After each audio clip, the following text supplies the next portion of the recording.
Well, it didn't take very long for Menou and Momo to really figure out the whole situation with the train. This idea that Akari possibly moved back time kind of seemed like they were on the same boat as us with the last episode. But yes, my thoughts on episode 4 of The Executioner and a Way of Life, so let's jump right into it. Yes, open up this episode, Menou and Momo are pretty much figuring out the whole situation with Akari, that she possibly reset time, which obviously is bringing up the question to them that it's not just that Akari can turn back time for herself, but the world itself.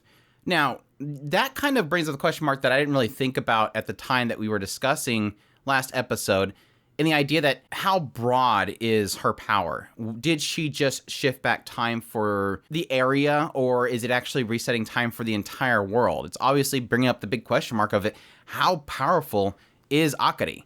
How much range does she actually have? Did she reset time for the entirety of the world, or was it just this one area? I did get a kick out of the fact that Momo just kind of... I had the question mark in my head, like, okay, well, I guess Momo's on this next train, so I guess the fight with the princess is done. She's like, yeah, I ditched her. Okay. I kind of assumed that they were going to keep fighting into this episode, but no, apparently Momo just gave her the slip. She did request that Menou praise her because she didn't squish the princess like she wanted to.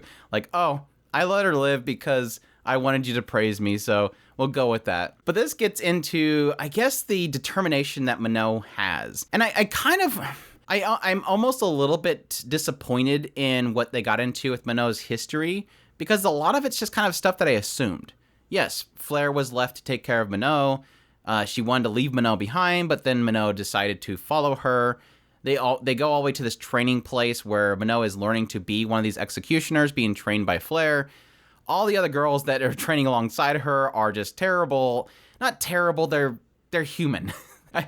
It's like this whole thing of like Menou's claiming they're all failures. Well, Menou doesn't necessarily call them failures. She just claims that they obviously don't want to do it. They obviously see that killing's bad, and they don't want to do it. Well, Menou's the only one that doesn't have any sort of emotion. All she cares about is becoming like Flare. And it was interesting the way that she puts it. It's not that I want you to train me to be like you. I want you to train me to be you. She wants to be Flare.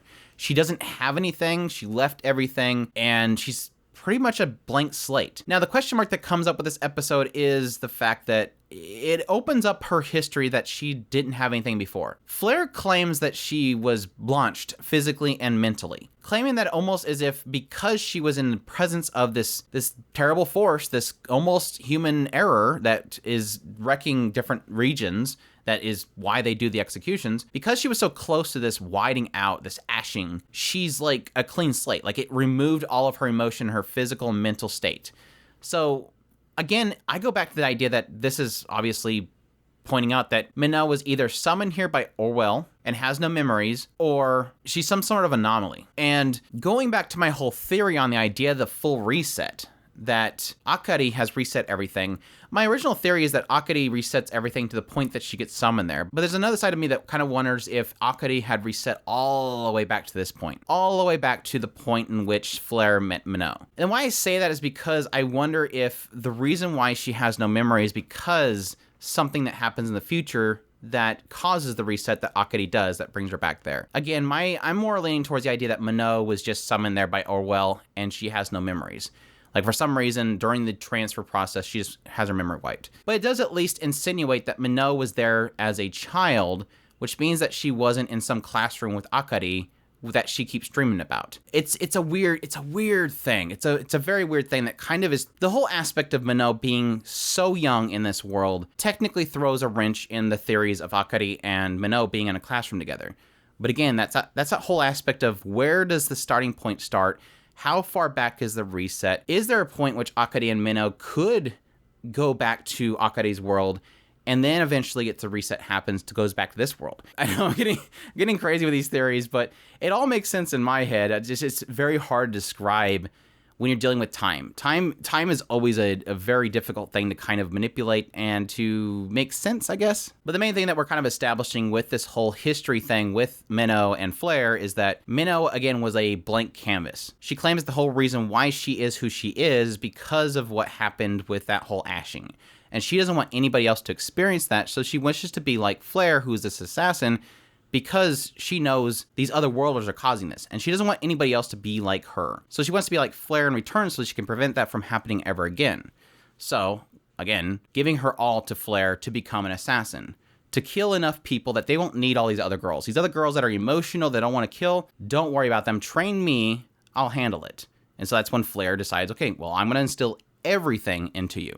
It does kind of make some comments about, well, she's got the face for it. She needs to get a little more style going on because she's going to have to manipulate people to get closer to the other worlders. She said that you can probably charm both female and male, so you got the face for it. We gotta spruce you up quite a bit. And she also knows the idea that her ether or whatever manipulation's terrible, so she's gonna have to train her a lot in that. She says that she has the magecraft capacity, like she's top grade stuff here, but she has, I guess, an issue with actually using it. They also did show the Salted Continent, the one that was one of the many human errors, which was this entire continent that was just turned to nothing but salt. Showed the sword of salt that essentially did that could have done the entire world if let be, which was, again, another sign of, this is that whole troubling thing, and I think I got into this quite a bit with my first 2 episode impressions, is this idea that it's really tough to watch because of the manipulation this show has, the manipulation of the Faust and the executioners in how they go about their executions. So obviously they're bringing Akari to this main capital to bring her into the ceremony to send her home, and they welcome her in so politely. Like, Orwell comes up and says, I feel so bad that you were brought to this world. We're going to fix that. We're going to send you back home. Don't worry about it. We're setting things up. They're being very polite to her. She's being very polite back. It's just like this very unsettlingness because they're just tricking her to kill her. But again, that's that aspect of it sucks because it's this really nasty gray area that you realize, yes, and we see it again with Flare's flashback. It's nice to have this flashback just before the scene because it reminds you, here's a sign of what happens. Here's this entire continent that's gone. Every living being that was there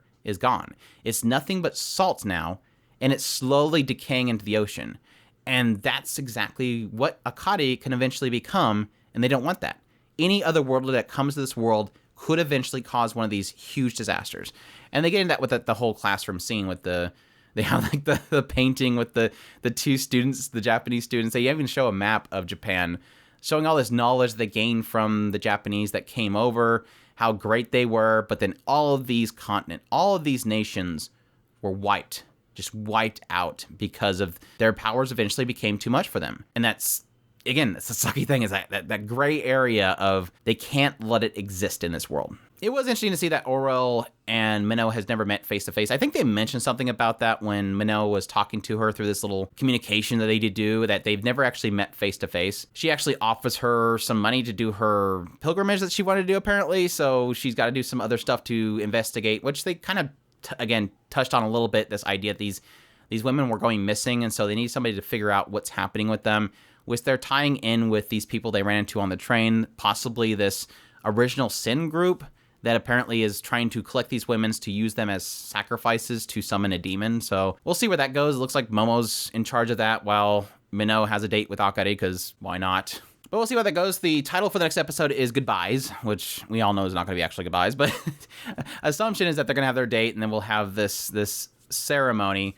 I'm assuming the ceremony is going to try to kill Akari and she's going to reset again. They're going to be shocked and then they're just going to have to deal from that point on. I would be curious if this will be the turning point for Menou. I think that's the big question mark that's going to be. Obviously, Menou is changing a little bit because of Akari, but she's always remembering her experience with Flare. That whole flashback was Menou remembering why she's doing what she's doing, that she cannot let these emotions get in the way of herself. And so it's going to be I think the big question mark is going to be, will Menou allow Akari to go into that ceremony? Is she going to run off with her at this point?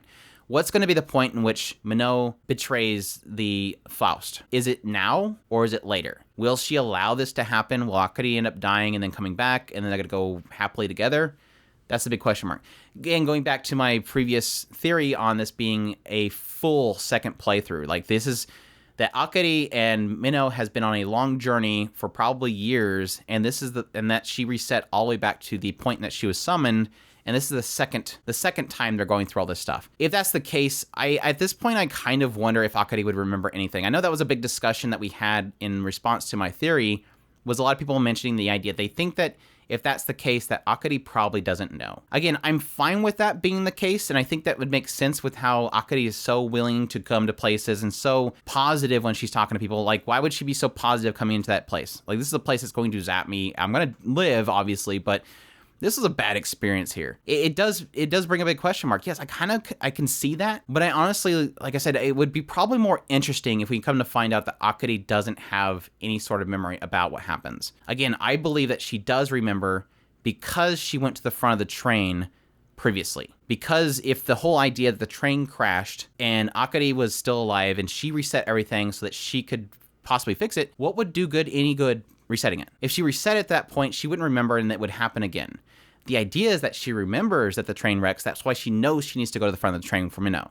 She knows that she has to help, otherwise it's going to wreck again. So I don't know. I'm of the theory that it's eventually going to come out that Aki's like, look, we've done this before, and I reset everything. I know what's going to happen next. But right now, she's just playing a character. She's playing into everything. Now, there could be a chance that she forgets things, but then there's certain little bits that she remembers. Like, I feel like this was a reset, and I need to do something different. That could be a possibility, too. But that's my thoughts on episode 4. Honestly, not too much to really theorize on right now. It's 4 episodes in. I think at this point we're getting to that point where it's establishing the norm. Hopefully we'll continue to have things to talk about in the coming episodes, but a little sad that there wasn't too much to theorize on this episode. I think I had too much fun with the last episode, but we'll see next week. But I hope you guys enjoyed this video. If you did, hit that like button down below, comment, let me know what you thought of the episode. Subscribe if you haven't already. Share this video if you can. Support us on Patreon or through our tips link in the description below. We definitely appreciate everybody that does, and you'll take care.